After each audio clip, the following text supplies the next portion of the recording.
Everyone, welcome to my YouTube channel. तो कैसे हैं आप सब? बहुत अच्छे से होंगे। पिछले वीडियो में हमने बहुत सारी चीजों को कवर कर लिया था। आज हम लोग पढ़ेंगे कार्बनिक यौगिकों का रासायनिक गुणधर्म, जो इम्पोर्टेंट होता है। यहाँ से क्वेश्चंस बनने तय होते हैं। तो उसमें सबसे पहले क्या होता है? दहन। कंबस्शन क्या होता है?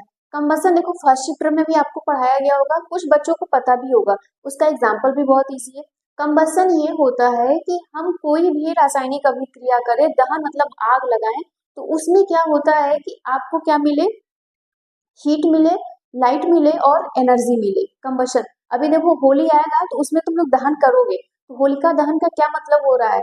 वहां पे जो धार्मिक चीजें है उसकी बात हम लोग नहीं करें, लेकिन हम लोग बात कर रहे हैं साइंस की, उसमें केमिस्ट्री की बात कर रहे हैं। जब कंबशन कराएंगे तो क्या होती है? आपको हीट मिलती है।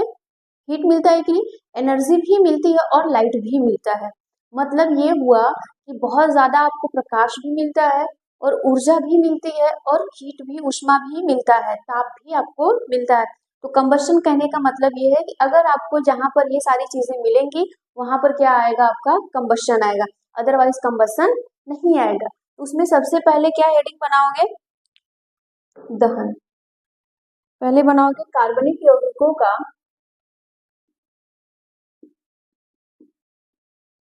कार्बनिक यौगिकों का रासायनिक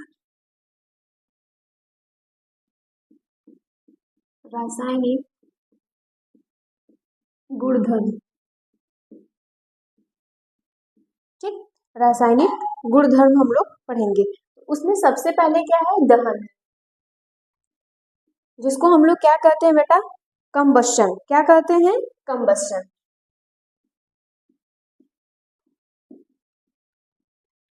ये आप लोगों को फर्स्ट चैप्टर में पढ़ाया गया होगा। तो कंबस्शन क्या है? जल्दी से बताओ, कंबस्शन क्या है? रासायनिक या कार्बनिक ऑक्सीजन की उपस्थिति में, कार्बन ऑक्सीजन की उपस्थिति में क्या करते हैं? दहन करते हैं। दहन करने के बाद वो आपको क्या क्या देंगे? यहाँ पे लिखिएगा, कार्बन ऑक्सीजन की उपस्थिति में ये होगा। आपसे पूछ लिया जाएगा कि कंबशन किसकी उपस्थिति में हो रहा है, दहन किसकी उपस्थिति में? तो किसकी उपस्थिति में होगा? ऑक्सीजन। ऑक्सीजन ऑक्सीजन की उपस्थिति में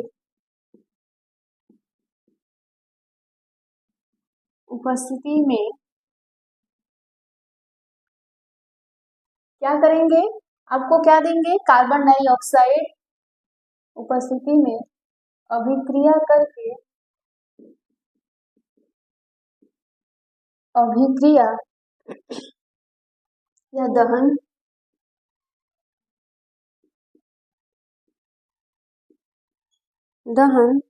करके उष्मा एवं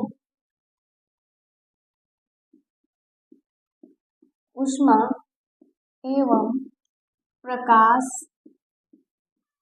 एवं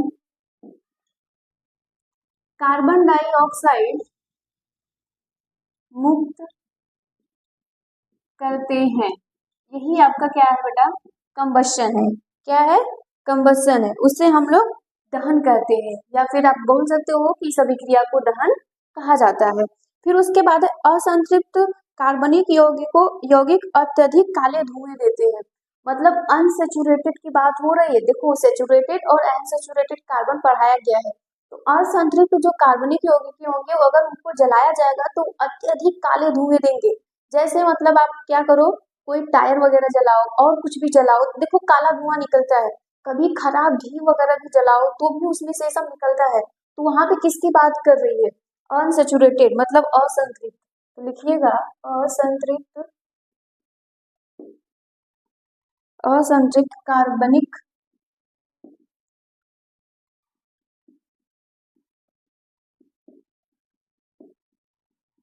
यौगिकों यौगिक या यौगिक लिखिए, अत्यधिक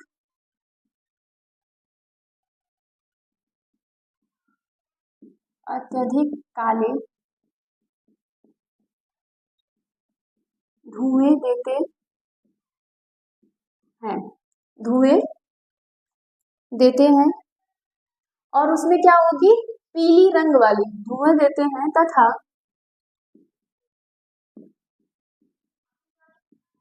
पीले रंग वाली ज्वाला, मतलब उसमें से आग देते हैं। और ये क्या होगा बेटा, ऑक्सीजन की अनुपस्थिति में होगा, ऑक्सीजन की अनुपस्थिति में,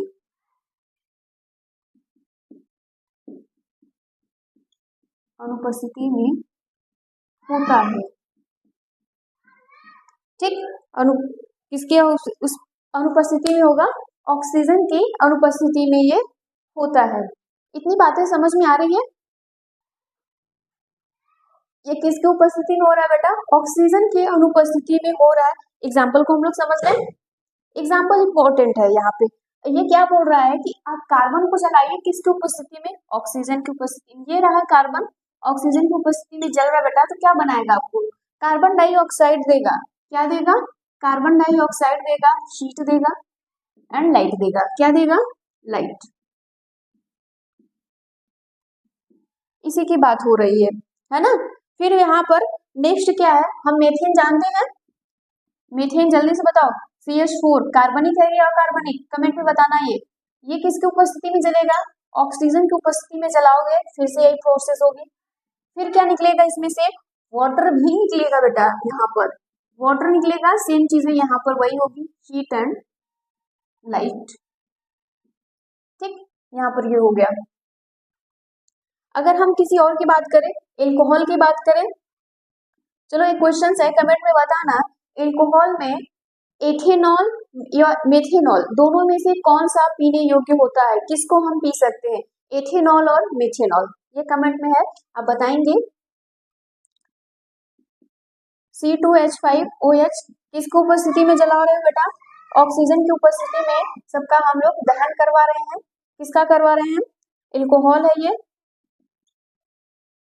एल्कोहल है, इसका हम लोग दहन करवाएंगे तो क्या मिल रहा है, कार्बन डाइऑक्साइड मिलेगा, वाटर मिलेगा और सेम चीजें यही है। ठीक, ये आपको मिलेगा। ये क्या था, हमारा दहन था। अब इसके बाद हम लोग पढ़ेंगे ऑक्सीकरण, जिसको हम लोग कहते हैं ऑक्सीडेशन। ऑक्सीकरण जिसको क्या कहते हैं, ऑक्सीडेशन, इंग्लिश में बोलते हैं बेटा ऑक्सीडेशन। ये ऑक्सीडेशन क्या होता है, अब देखो ऑक्सीकरण है ना, और रिडक्शन, ऑक्सीडेशन और रिडक्शन पहले चैप्टर में था, वहां पे पढ़ाया गया है, रिपीटेड चीजें हैं, बस आपको क्लियर ये रखना है कि आप जो पढ़ रहे हो क्या वो आपको समझ में आ रहा है। तो ऑक्सीडेशन है तो बेटा क्या करेगा, इसमें ऑक्सीजन को ग्रहण करेगा। इसका मतलब है कि कोई भी रासायनिक अभिक्रिया होगी तो उसमें ऑक्सीजन की ग्रहण होगी। क्लियर हो पा रहा है, तो आगे चले, तो इसमें क्या होगा, ऑक्सीजन ये यहाँ पे ग्रहण करेगा, ऑक्सीजन के ग्रहण करने अथवा हाइड्रोजन के त्यागने पर क्या होगा बेटा, ये रासायनिक अभिक्रियाएं होंगी। अब देखिए इसमें ऑक्सीकरण में कितना है, कह रहा है बेटा बहुत सिंपल है, इसमें क्या बोल रहा है कि ऑक्सीजन के ग्रहण करने अथवा हाइड्रोजन के त्यागने की प्रक्रिया को ऑक्सीकरण कहते हैं। पहले चैप्टर में सेम बातें वही थी, तो यहाँ पे बोला गया है जिसमें एल्कोहल कार्बोक्सिलिक अम्ल में बदल जाता है। इसका मतलब ये है कि जिसमें आप एल्कोहल जानते हो, ये वाला, जिसमें एल्कोहल किसमें बदल जाएगा, कार्बोक्सिलिक अम्ल में। कार्बोक्सिलिक अम्ल भी क्या होता है ये आप जानोगे और पढ़ाया भी गया है। तो यहाँ पर क्या है, एग्जाम्पल के लिए हम लोग पहले देखते हैं, तो ये क्या रहा, ये रहा आपके पास एल्कोहल C2H5OH, ये कौन सा एल्कोहल है, कमेंट में बताओ जल्दी से। और ये क्या बोल रहा है, इसका हमें ऑक्सीडेशन करवाना है। क्या करवाना है बेटा, ऑक्सीडेशन करवाना है। देखो जब ये ऑक्सीजन ब्रैकेट में रहेगा ना, तो इसको हम लोग कहते हैं नवजात ऑक्सीजन। क्या कहते हैं, नवजात ऑक्सीजन, मतलब नया नया। फिर ये कब होगा, ये जब रासायनिक अभिक्रिया होगी तो ये किसमें होगा, KMnO4 में होता है, KMnO4। इसको हम लोग क्या कहते हैं, पोटेशियम पर मैग्नेट कहते हैं। ये सारे अम्लीय होते हैं बेटा, ये किस कैटेगरी के होते हैं, मतलब इनकी प्रकृति कैसी होती है, तो अम्लीय प्रकृति के होते हैं। और उसमें क्या आता है, K2Cr2O7, इसमें क्या होता है, पोटेशियम है ना, ये है पोटेशियम पर मैग्नेट है। ये सब कैसे हैं बेटा, दोनों अम्लीय प्रकृति के हैं। कैसे हैं, अम्लीय। जब एल्कोहल होगा, ये आपकी उपस्थिति में होगा तो ये अपना क्या करेगा, नवजात ऑक्सीजन देगा, तो यहाँ पे किस में बदल जाएगा, एल्कोहल जो है वो कार्बोक्सिलिक अम्ल में बदलेगा। अब बेटा बताओ यहाँ पे कार्बोक्सिलिक अम्ल में बदलने के लिए हम क्या करेंगे, जल्दी से बताओ कमेंट में। कार्बोक्सिलिक अम्ल को बनाना है तो हमें यहाँ पे क्या कर देंगे, हमें हाइड्रोजन को क्या करना है, निकाल देना है। हाइड्रोजन को हम क्या करेंगे, निकाल देंगे और ऑक्सीजन को ऐड कर देंगे। ठीक, हमारे पास यहाँ पर क्या हो गया, जल्दी से बताओ, यहाँ पर क्या हो जाएगा, CH3 COOH, यही कार्बोक्सिलिक अम्ल है। अब हम यहाँ से क्या करेंगे, हाइड्रोजन यहाँ से हटा देते हैं, हाइड्रोजन हटा दो, यहाँ पर वाटर बना दो, क्लियर हो पाएगा। तुम यहाँ का हटा दो हाइड्रोजन, सॉरी यहाँ का हाइड्रोजन भी हटा दो और ऑक्सीजन को इसमें जोड़ते जाओ, ये तुम्हारा क्या बन गया, कार्बोक्सिलिक अम्ल है। ये सब, ये क्या है सब, कार्बोक्सिलिक अम्ल है। मतलब 2 कार्बन आपके पास पहले से था, 1 कार्बन और लाना है, और ये बेटा प्रोसेस होगा। अब ये ध्यान में देना नहीं है कि मैम कार्बन कहाँ से आ गए, ये अभिक्रियाएं हैं, ये होती रहती है। बस ये आपको क्या करना है, एल्कोहल वाली चीजों को कार्बोक्सिलिक अम्ल में बदल देना है। तो यहाँ तक नोट कर लीजिए।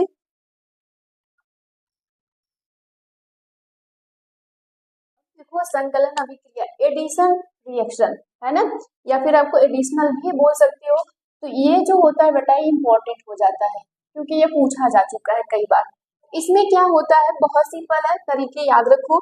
वह अभिक्रिया जिसमें अभिकर्मक का पदार्थ में किसी छोटे अणु के त्याग के बिना, मतलब किसी भी छोटे अणु के त्याग के बिना ही पूर्ण हो जाता है, उसमें कोई अणु एक दूसरे से मतलब अलग नहीं होगा और वो कंप्लीट हो जाएगा, तो उसे हम लोग क्या कहेंगे, संकलन अभिक्रिया कहलाता है। और इम्पोर्टेंट लाइन ये होती है कि इसमें क्या है, यह अभिक्रिया केवल असंतृप्त हाइड्रोकार्बन में होती है। मतलब आपके पास अनसैचुरेटेड हाइड्रोकार्बन होंगे। अनसैचुरेटेड हाइड्रोकार्बन कहने का मतलब ये है कि आपके पास जो हाइड्रोकार्बन होंगे वो असंतृप्त होंगे। ये मतलब इसमें ये बोला जा रहा है कि इसमें सिंगल बॉन्डिंग नहीं होगी बेटा, ये इसमें डबल बॉन्डिंग की बात की जा रही है। डबल बॉन्डिंग को हमें क्या करना है, इसको सिंगल बॉन्डिंग में बनाना है। फॉर एग्जाम्पल के लिए देख लेते हैं, बहुत सिंपल है। तो हम लोग क्या ले रहे हैं, CH2 डबल बॉन्डिंग है, कंप्लीट हो जा रहा है, तो इसको हम लोग क्या कहेंगे, 2 कार्बन है ना, एक दो कार्बन के लिए क्या लगता है, पहले मेथ आता है फिर एथ आता है, तो 2 कार्बन के लिए इसमें क्या हो जाएगा, एथ होगा, और इसमें कैसी बॉन्डिंग है ना, एथीन हो जाएगा। क्या हो जाएगा, एथीन।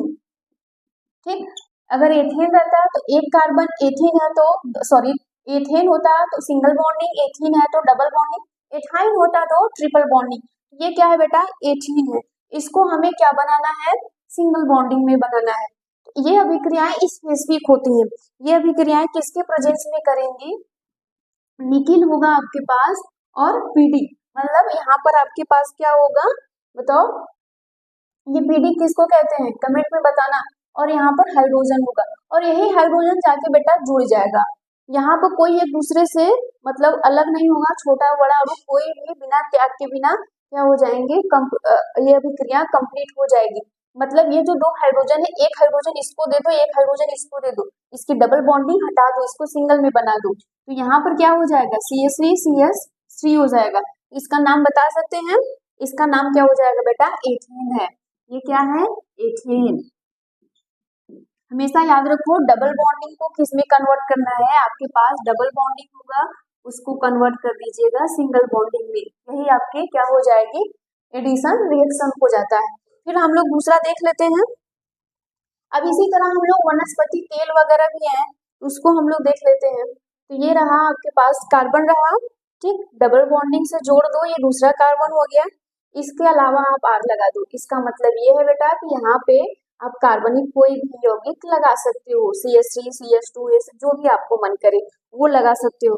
फिर यहाँ पर सेम चीजें हैं, फिर हाइड्रोजन इसमें ऐड होगा और किसके प्रेजेंस में, सेम वही उसी की उपस्थिति में। ठीक, यहाँ पर ये हो गया, ये उत्प्रेरक के काम करते हैं। ये क्या होते हैं, उत्प्रेरक के काम करते हैं। उत्प्रेरक का क्या मतलब होता है, किसी भी रासायनिक अभिक्रिया में वो भाग नहीं लेगा, वो एक्टिव कर देगा। जैसे ये होता है, कुछ लड़ाई झगड़े होते हैं तो कुछ लोग होंगे आपको भड़का देंगे, वो उस लड़ाई में भाग नहीं लेंगे, वो आपको भड़का देंगे फिर मजा लेंगे। तो उसी तरह ये भी है क्या बेटा, इस रिएक्शन को एक्टिव कर देता है, रिएक्शन को आगे करने के लिए, प्रोसीड करने के लिए, बाकी उस रिएक्शन में भाग बिल्कुल भी नहीं लेगा। तो यहाँ पर है तो हमें सिंगल बॉन्डिंग बनानी है, तो यहीं से आप क्या कर दो, सिंगल बॉन्डिंग बना दो। इसको अगर तोड़ दोगे, यहाँ पे हाइड्रोजन है तो यहाँ पे परेशान मत रहना, यहाँ पर हाइड्रोजन है, इन सबको तोड़ो, ऐसे बना दो, बिल्कुल यहाँ पर आग लगा दो, ठीक, ऐसे आग लगा दो। इस आर की जगह पे आप ये सब लिख सकते हो, जो भी आपके पास कार्बन होते हैं वो सारे कार्बन आप लिख सकते हो वहां पे। सेम चीजें यही है, ये वनस्पति तेल है, उधर बन जाएगा वनस्पति घी।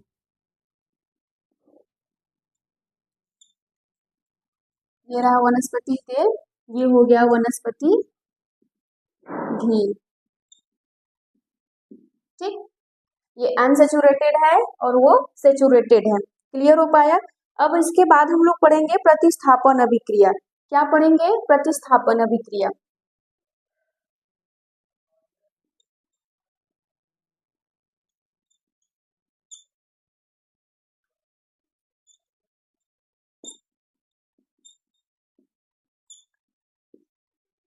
प्रतिस्थापन अभिक्रिया क्या होती है? यहाँ पे बोला जा रहा है कि आप इसको प्रतिस्थापित कर दो, हटा दो। इसके पहले फर्स्ट चैप्टर पढ़े हो तो वही चीजें हैं प्रतिस्थापन अभिक्रिया में, ठीक।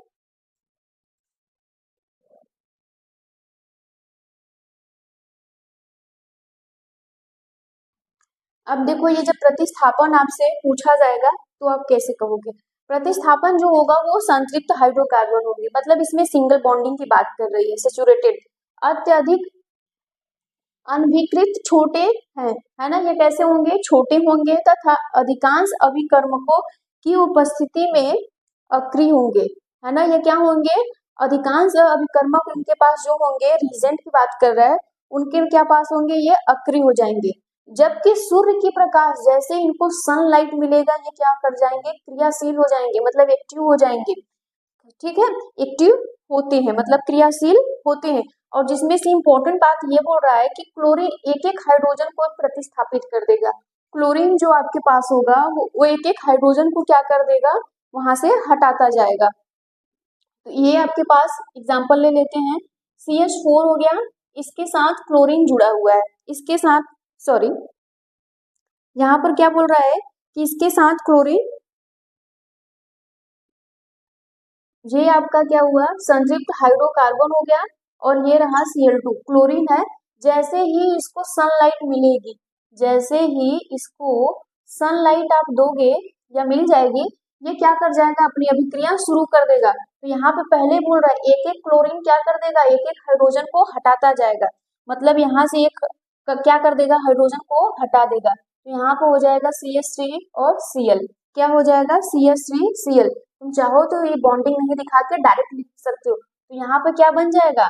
HCl, HCl, क्योंकि एक हाइड्रोजन यहाँ का हटाया, एक क्लोरीन इसके पास खुद का बचा हुआ है, क्लियर हो गया। फिर ये प्रोसेस चलेगी बेटा, फिर यही वाली चीजें यहाँ से चलेगी, है ना, फिर यही वाली चीजें यहाँ पे चलेगी। तो CH3 और Cl आ गया, और फिर से Cl2 हो जाएगा, फिर से क्या हो जाएगा? Cl2 होगा। सेम चीजें, फिर से सनलाइट दे दो, इसको क्या करो? फिर से आप सनलाइट दे दो, तो ये क्या करेगा? देखो यहाँ का एक हाइड्रोजन फिर हटा देगा, तो यहाँ पर क्या हो जाएगा? CH2 Cl2, CH2 Cl2 हो जाएगा। क्लियर हो पा रहा है? क्योंकि एक क्लोरीन पहले से, एक क्लोरीन इसका खुद का आके फिर से जुड़ गया, और यहाँ से क्या कर जाएगा? HCl फिर से बाहर हो जाएगा। फिर यही प्रोसेस तुम नेक्स्ट भी कर सकते हो, है ना, फिर से तुम यही प्रोसेस करो। तो ये वाला मैं तीसरा इधर लिख दूं, ठीक, यही प्रोसेस फिर से करोगे। आपके पास है क्या? जब तक ये हाइड्रोजन हटा नहीं देता तब तक ये मानेगा नहीं। तो यहाँ पर क्या हो गया? CH2 Cl2 है, फिर से क्लोरीन देगा, है ना, फिर से आप सनलाइट दोगे इसको, तो ये क्या करेगा? देखो यहाँ का एक हाइड्रोजन फिर हटा देगा, तो यहाँ पर आपके पास हो जाएगा CH CH3 हो जाएगा, और यहाँ पर क्या हो जाएगा? HCl, ठीक। सनलाइट फिर से दे दो, फिर आपके पास अभी एक हाइड्रोजन बचा है, जब तक इसमें हाइड्रोजन रहेगा बेटा तब तक ये हटाता रहेगा, मतलब वही काम है, जब तक जाने हैं, जब तक सांसें हैं तब तक लड़ते रहो, ठीक। तो वही चीजें हैं। तो यहाँ पर क्या हुआ? यहाँ पर से भी एक चीज, अरे सॉरी, यहाँ पे ये रहा, फिर से Cl आया, ठीक। अब यहाँ से क्या करेगा? हाइड्रोजन को फिर हटा देगा, तो आपके पास क्या बच जाएगा, यही हो जाएगा। ये क्या है, कार्बन टेट्रा क्लोराइड है बेटा, ये क्या है, कार्बन टेट्रा क्लोराइड है। इसमें से एक कंपाउंड है जो आपके पास आपके लिए इम्पोर्टेंट है, क्या ये है क्लोरोफॉर्म। ये क्या है, क्लोरोफॉर्म, क्लोरोफॉर्म।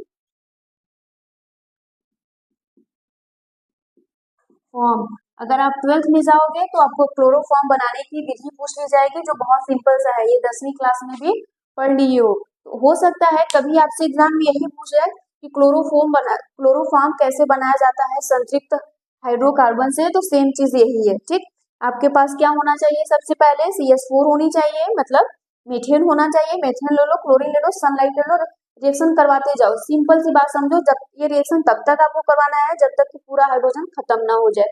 यहाँ तक नोट करिए। हमारा कुछ महत्वपूर्ण कार्बनिक यौगिक के बारे में पढ़ना है। कौन, इथेनॉल है, मतलब ये एल्कोहल की बात हो रही है।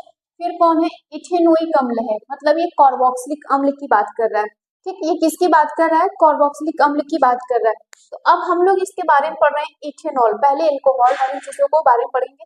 इसमें क्या है, इसमें क्या है बेटा, ये हाइड्रोक्सिल समूह संतृप्त कार्बन परमाणु से जुड़ा होता है। हाइड्रोक्सिल समूह किससे जुड़ा होता है, संतृप्त कार्बन परमाणु से जुड़ा होता है।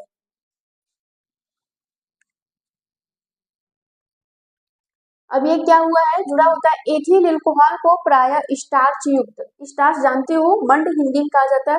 बायोलॉजी वाले बड़े अच्छे समझ रहे हैं। जैसे हमारे कुछ आलू हो गए, जैसे जितने भी पोटैटोज वाले हो गए, है ना, स्वीट पोटैटो, उन सब में ये सब ज्यादा पाया जाता है। अन्य पदार्थ से प्राप्त किया जाता है। इसका गलनांक कितना है, 100 कितना है, 156 केल्विन में है ये, है ना, डिग्री सेल्सियस में नहीं है, ये केल्विन में। और यहाँ पे क्वथनांक कितना है, 351 केल्विन में होता है। क्लियर हो पाया।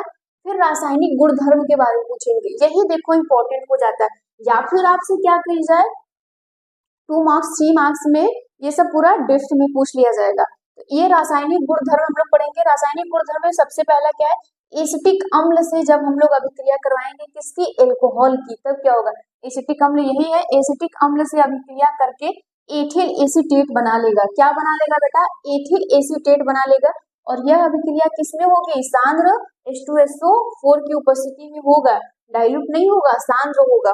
ठीक, तो हमें करना क्या है, हम एग्जाम्पल के लिए देखेंगे। सबसे पहले हमें क्या लेना है, ये एसिटिक अम्ल, ठीक, CH3COOH, जिसको हम लोग कह रहे हैं क्या, ये कार्बोक्सिलिक वाले हैं। ठीक, फिर उसके बाद हमें किसकी बात कर रहा है, एल्कोहल की, तो C2H5OH ये ले लो। और बनाना क्या है आपको, एथिल एसीटेट, क्या बना लेना है, एथिल एसीटेट बना लेना है। कुछ नहीं करना है, बस यहाँ से क्या कर दो तुम, हाइड्रोजन को रिप्लेस कर दो, यहाँ से हाइड्रोजन को रिप्लेस कर दो और इधर का क्या कर दो, रिप्लेस कर दो।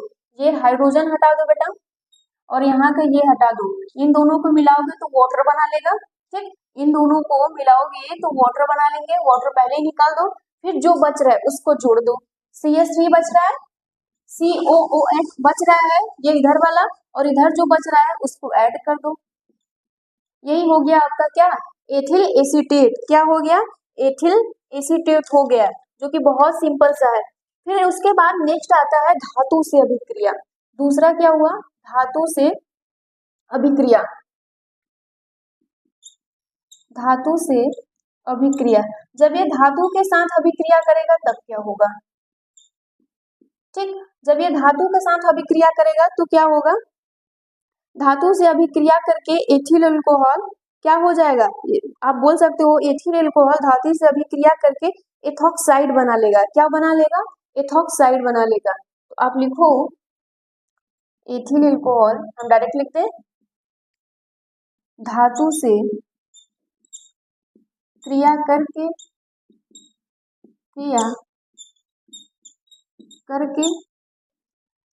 एथॉक्साइड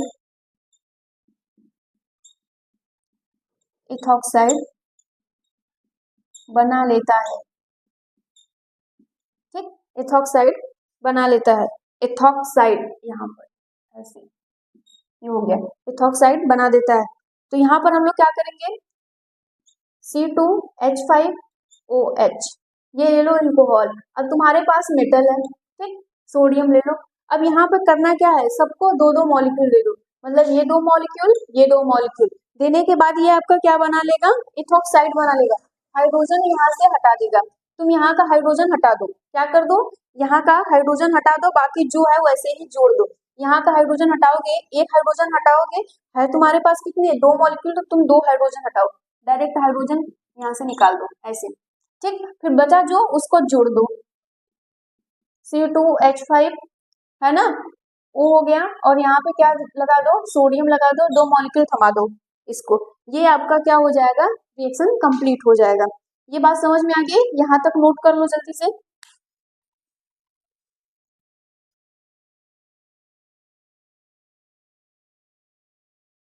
अब जो दूसरा टॉपिक था बेटा, वो था एथेनोइक अम्ल, मतलब ये कार्बोक्सिलिक की बात कर रहा है, किसकी बात कर रहा है, कार्बोक्सिलिक, ठीक, ये कार्बोक्सिलिक अम्ल की बात कर रहा है। तो इसमें क्या होता है, एसिटिक अम्ल सिरके के रूप में जाने जाते हैं, क्लियर, ये पहले ही पढ़ा दिया गया है।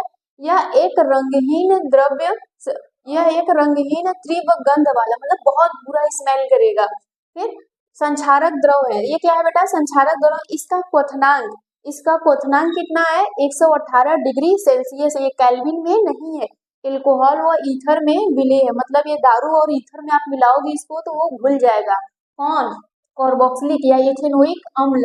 फिर इसके रासायनिक गुण है, जो रासायनिक गुण इंपॉर्टेंट है, ये कैसे हैं, क्षारकों के साथ जब अभिक्रिया करेगा, जब ये बेटा किसी भी क्षार के साथ अभिक्रिया करेगा तो ये क्या कह रहा है कि लवण और जल बना लेगा। क्या बना लेगा, लवण और जल। तो हम क्या लेते हैं, ये CH3COOH, ये क्या हो गया, कार्बोक्सिलिक अम्ल हो गया। और हम इसको किसके साथ अभिक्रिया करवा रहे हैं, लवण के साथ, ये हो गया सोडियम हाइड्रोक्साइड, ये लवण है। अब ये क्या बनाएगा, सॉरी क्षार के साथ, ये क्या है बेटा, क्षार है, ठीक। तो क्या बनाएगा, लवण बनाएगा, जल बनाएगा, है ना। तो तुम पहले से ही वहां से वाटर निकाल दो, ये हाइड्रोजन और यहाँ का OH, वाटर को यहाँ से हटा दो, ठीक।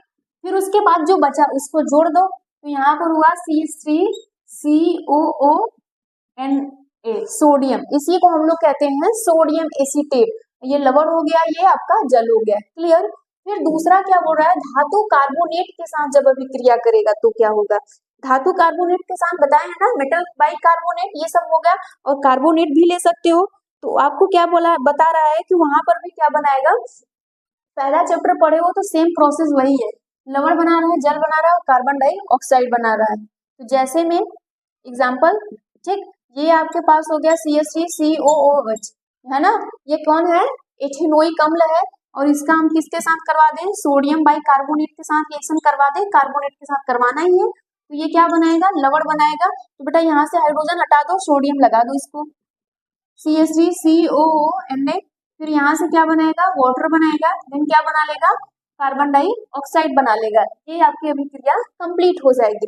मोस्ट इंपॉर्टेंट, जिसको हम लोग कह सकते हैं स्थिरीकरण, ये इंपॉर्टेंट है बेटा। ये क्या है, कार्बोक्सिलिक अम्ल क्षार से अभिक्रिया करके लवण तथा जल बनाते हैं, बिल्कुल ठीक उसी प्रकार अम्ल एल्कोहल से अभिक्रिया करके एस्टर बनाता है। ठीक उसी प्रकार क्या हो जाएगा, एल्कोहल अभिक्रिया करके क्या कर लेगा, अम्ल तथा एल्कोहल अभिक्रिया करके एस्टर बना लेंगे, है ना। और इस अभिक्रिया को एस्टरीकरण कहते हैं। और यह अभिक्रिया सांद्र H2SO4 के रूप में कंप्लीट किया जाएगा। तो यहाँ पर हम लोग क्या बात कर रहे हैं कि आप क्या ले लो, क्या बोला जा रहा है यहाँ पर, यहाँ पे कार्बोक्सिलिक अम्ल ले लो, ठीक, ये हो गया CH3COH हो गया। उसके बाद एल्कोहल ले लो C2H5OH, ठीक, ये हो गया। अब ये किसके रूप में कंप्लीट हो जाएगा, सांद्र H2SO4, है ना, सांद्र H2SO4 ले लो। और ये क्या बना लेगा, लवण बनाएगा और जल बना लेगा, बिल्कुल उसी तरह जिससे पहले आप लोग पढ़ रहे थे, है ना। तो ये कहा क्या हो जाएगा, यहाँ पर जल्दी से बताओ, यहाँ पर क्या हो जाएगा, ये हो जाएगा CH3COOCH2H5 और इधर से हो गया आपका वाटर, इसी को हम लोग कह रहे हैं एस्टर, इसी को हम लोग क्या कह रहे हैं, एस्टर कह रहे हैं। ठीक, कंप्लीट हो गया। अब इथेनोइक अम्ल का उपयोग ये आप खुद से पढ़ लेना, एग्जाम में बिल्कुल ऐसे पूछा जाएगा, बहुत सिंपल है, आसानी तरीके से। अब जो हम पढ़ेंगे बेटा वो पढ़ेंगे सोप एंड डिटर्जेंट, मतलब साबुन और अपमार्जक की बात करेंगे। यहाँ तक कंप्लीट करो, कोई भी डाउट होगा तो कमेंट बनाना। Thank you.